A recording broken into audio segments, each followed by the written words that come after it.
Bonjour à toi et bienvenue sur Kigo Channel, la chaîne pour écouter des histoires originales pendant ton temps calme.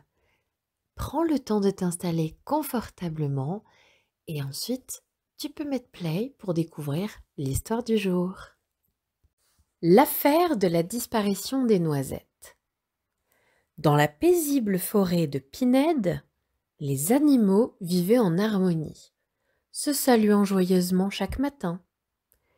Mais un jour, une étrange disparition bouleversa leur tranquillité.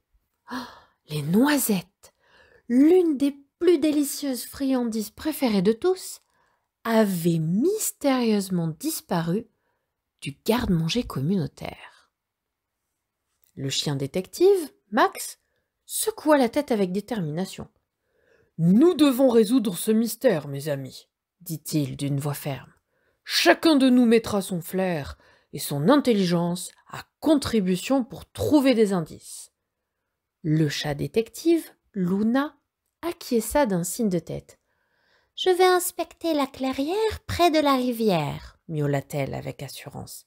« Il se peut que les noisettes aient roulé dans l'eau et se soient cachées parmi les herbes. » Pendant ce temps, la souris détective Gus proposa de fouiller la tanière des écureuils où les noisettes étaient souvent stockées. « Il est possible qu'un voleur rusé ait profité de l'obscurité pour s'introduire et voler nos précieuses noisettes, » grignota-t-il avec détermination. Ainsi l'équipe de détectives se mit au travail, chacun se concentrant sur sa tâche assignée.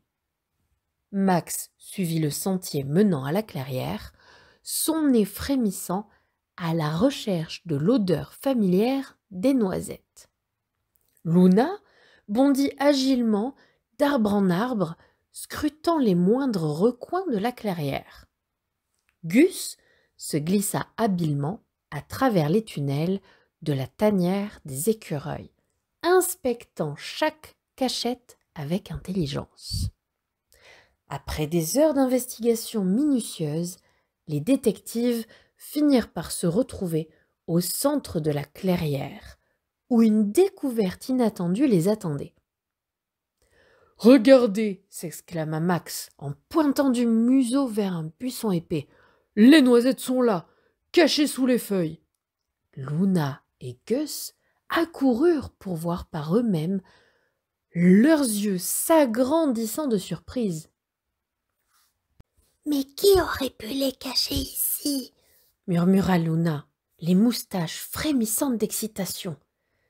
C'est alors qu'une petite famille d'écureuils émergea de derrière le buisson, leurs joues gonflées de noisettes.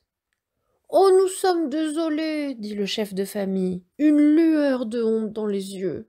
« Nous avons peur de manquer de nourriture pour l'hiver et avons décidé de cacher quelques provisions supplémentaires. » Max sourit chaleureusement. « Pas de souci, mes amis, » dit-il avec bienveillance. « Nous sommes tous unis dans cette forêt et nous sommes là pour nous entraider en cas de besoin. » Ainsi, l'affaire de la disparition des noisettes fut résolue grâce à l'ingéniosité et à la collaboration de l'équipe de détectives, et dès lors, les animaux de la forêt de Pinède continuèrent de vivre en paix et en harmonie, leur amitié renforcée par cette aventure passionnante. Cette histoire est maintenant terminée et j'espère qu'elle t'a plu. Peut-être que tu vas pouvoir imaginer plein de belles choses maintenant grâce à cela. Si tu veux écouter d'autres histoires, tu peux en trouver sur Kigo Channel. Je te souhaite de passer une agréable journée.